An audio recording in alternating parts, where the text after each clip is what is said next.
बायदिसिना बिजनेस मावनानैबाबो फिसाखौ फोरोंदोंमोन। खुलुमबाय मानगोनां रायजो राजा नोंथांमोन। दायो आङो दंफैयो सनितपुर जिल्लानि सिङाव थानाय कक्राझार हालामनि 1 नं गणेशगुरि गामियाव जोंहा बावैसो जानानै थांनाय वाकी किक बक्सिं जिनाखि गवायाव जादोंमोन बेयाव जोंहा बाहागो लाहैदोंमोन 1 नं गणेशगुरि गामिनि राजु केरकेटारी फंबाया आरो बेजों लोगोसे जोंहा उदालगुरि डिस्ट्रिक्टनि सिङाव थानाय माजबाद हालामनि सन्तोष दैमारी आरो बेजों लोगोसे अनसाय बसुमतारी बे फंबाय सानैयाबो बाहागो लाहैदोंमोन।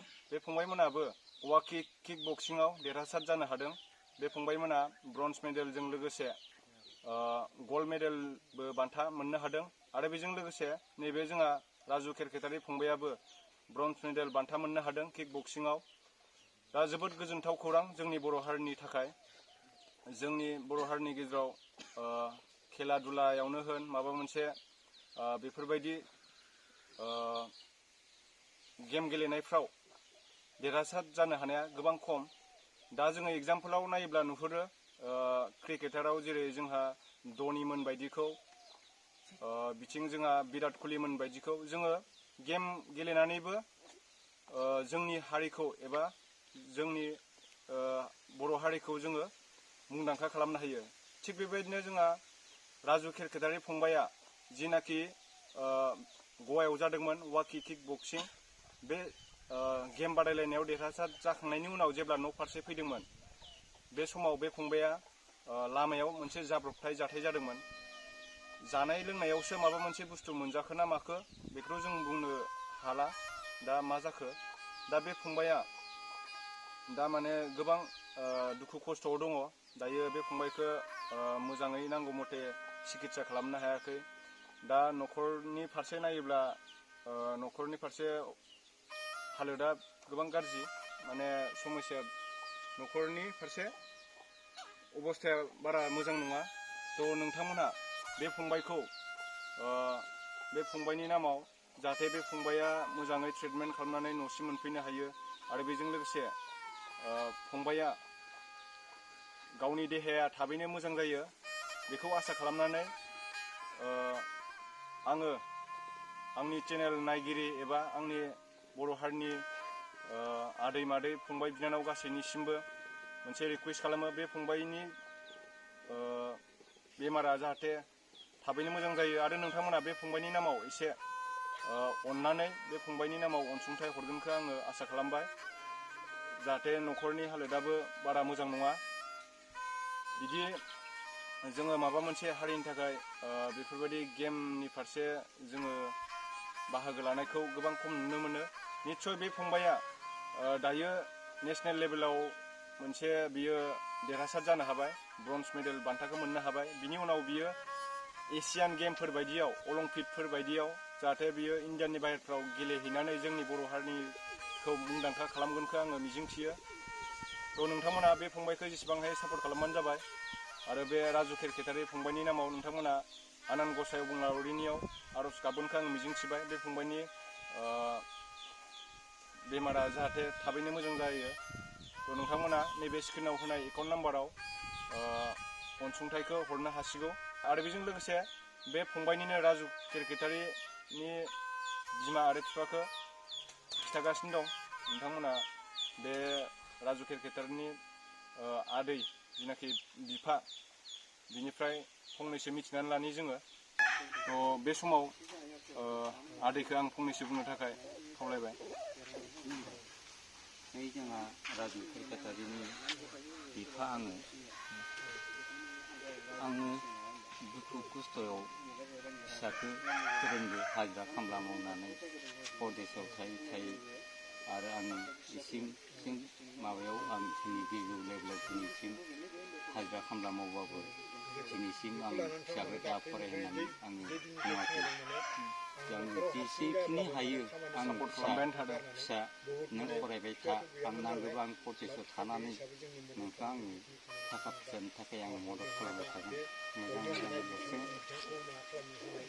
जालांनांगौ होननानै आङो फिसाखौ आङो जेब्लाबो बुंबाय थायो आं न'आव फैबाबो बुजायो माबायाव थांबाबो बुजायो जेरावखि थां बबाव थायो बबाव थाङा बेखौ आङो सानफ्रोमबो आं उदिस लायो आंनि फिसाखौ गवायाव थांनाय समावबो आं फिसाखौ आङो फिसानि थाखायनो आङो अरुणाचलाव थांनानै दंमोन नै दाखालिसो मोनफैदो आंबो फिसालानि खौरांखौ खोनानानै बारा गोबाव जायाखै जेब्ला आङो फिसालाखौ सोंहरबाय गवायाव फिसा माब्रै फिसाया बुंहरबाय आफा थिगानो आं देराबाय आं गेम गेलेनाय समाव गेलेयां जानाय समाव आं खिनाय जादोंमोन आफा थेवबो फिसा नोङो गेम गेलेनो मोन्दोंना मोनाखै फिसाया बुंहरबाय आफा आङो खिनायखौ लानानैबाबो आङो गेमखौ गेलेदों गेलेबोनानै आं देरादो आफा आंनि गोसोआव बहुद साननाय अननाय आरो गोसोखौ फुरथि जानानै लोगोफोरनि सिगाङाव आङो परसेसआव खोन्थानो गोनां जायो आरो माने थेवबो आंनि फिसाखौ बिदि जागोन होननानै आङो दिनाव माबायाव आङो सानफेराखैमोन हरखाब जानायाव जाबाय आं आरो न'खराबो जानो गैया हा हुबो गैया मालायनाव बिदिनो एसे एनै 2 बिगा 3 बिगा हा लानानै आं खेथि मावो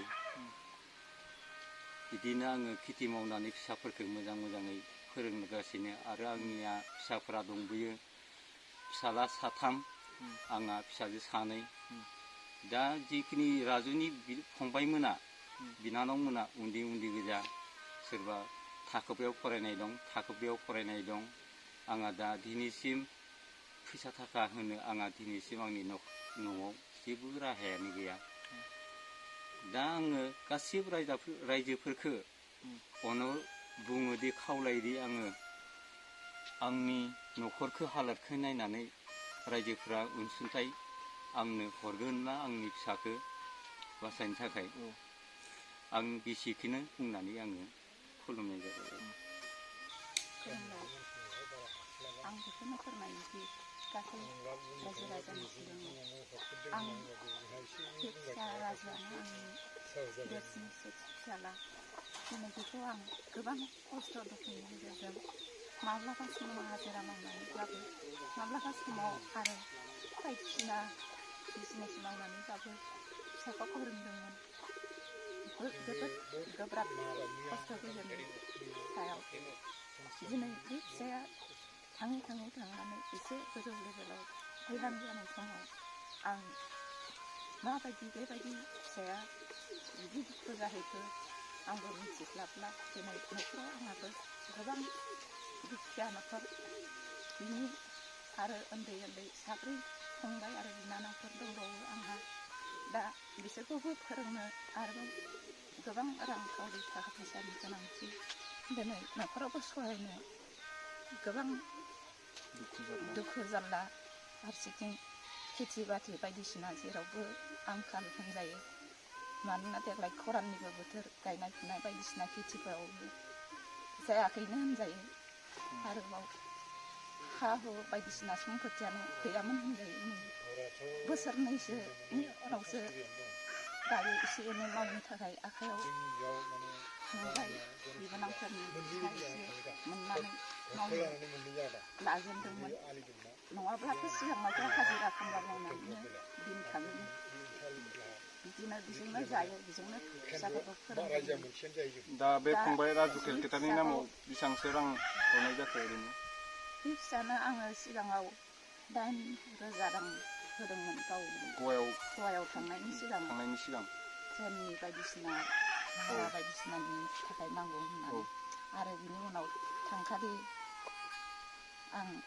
10,000 रांखौ हरनाय जादोंमोन न'निफ्राय आरोबाव बिनि गेजेरावनो गाव माबाफोर खरस बेग बायदिसिना बायदों होननानै खोनादों दा थांनायाव बेसेबां मोनलांखो आं बेखौ सोंहरफिननायबो जायासै दा गोबां खैफोदाव गोलैनानै दङ दायो दा रायजोफ्रा एसे अनहरगोनखो दा बेनिखायनो आं न'खरनि अबस्थायाबो दुखिया अबस्थाखाय गासै रायजोफोरनि सिगाङावनो अनसुंथाइ मोनगोन होननानै आसा खालामो जाहाथे बे फंबाया जोंनि बर' हारिनि थाखाय मोजां मुं लाबोयो फिउचाराव दा बे फंबायनि बेमारा थाबैनो मोजां जागोनखौ आंबो आसा खालामबाय।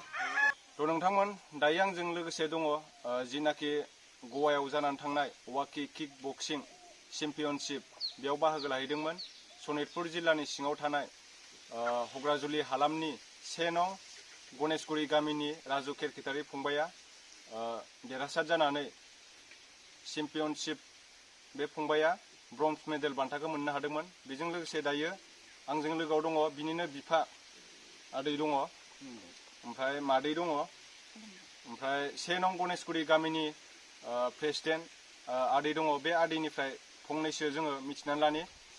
बे राजु केरकेटारि फंबायमोना न'खरनि हालोदा इसिबां मोजां नङा। नांगौ मथे जोङो माने थाखा फैसानि बिथिङाव नांगौ मथे जोङो ट्रिटमेन्टनि थाखाय जोङो अनसुंथाइ हरनो हायाखै। दा बेखौ फंनैसो बुंनो थाखाय आङो सेक्रेटारि आदैनिसिम बुंनाय थाबाय। खुलुमबाय। जोंनि मानिजाथाव बे हग्राजुलि हालामनिफ्राय जोंनि गणेशगुरिनिफ्राय आङो आफादगिरि जानानै रायजो राजा नोंथांमोननि सेराव आर'ज गाबहरदों दि जाहाथे अननानै नोंथांमोना बे जोंनि दुखिया न'खरनि सासे मोजांथार गथ' उजिनो नागिरनायाव जाहाथे बिथाङा गेलेनो थांनायावबो मोजां हाबाफारिखौ लानानै दिनैसिम बिथाङा न'खरनि हालोदनि जारलायाव माने जाब्रबथाय जानानै जोबोद दुखुआव गोलैना दङ।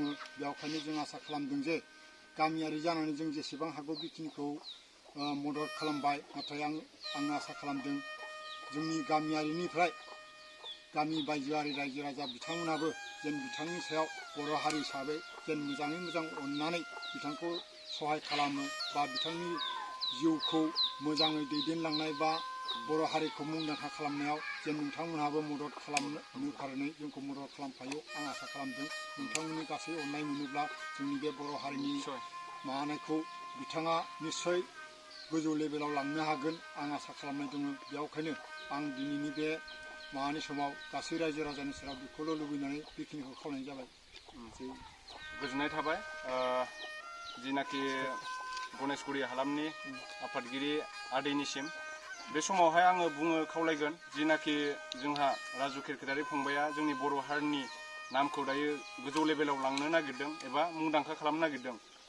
बे फंबायखौ नोंथांमोना अननानै सापर्ट खालामबानो जाबाय।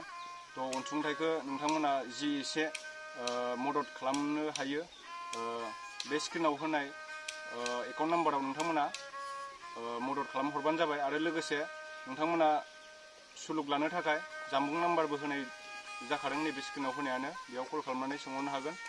थ' दिनैनि भिडिअ'आ एसेनोसै, नोंथांमोना सापर्ट खालामबानो जाबाय।